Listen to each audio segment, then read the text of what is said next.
Dhe vera është një element shumë kryesor tek tavolina, se këtu disha.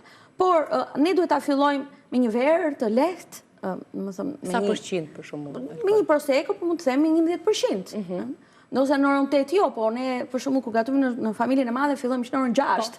Në 6 duke gatuar, duke shijuar diçka, duke pirë një pak gotë verë dhe kështu kam qenë unë para disa vitesh në familje, gjithë ishim mbledhur të tërë, gatuaj, pi pak edhe kur shkoi ora 11, unë kisha mbaruar ciklin të gjithave. Kështu që dhe mënyra e konsumimit të verës duhet të jetë shumë e avashtë, që ta shijosh bashkë me ushqimin. Se ka njerëz që nuk din ta konsumojnë. Duhet të jetë shumë me kujdes.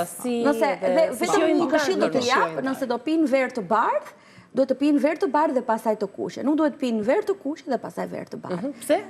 Sepse ndodh që gjithmonë verat e kuqe kanë gradë alkoolike më të lartë dhe ndikimi është më i fortë. Mund të shkojmë nga më e ulta tek e larta, jo nga e larta më te ulta. Pastaj do kemi dhe një birë, se dhe bira ruan në rol.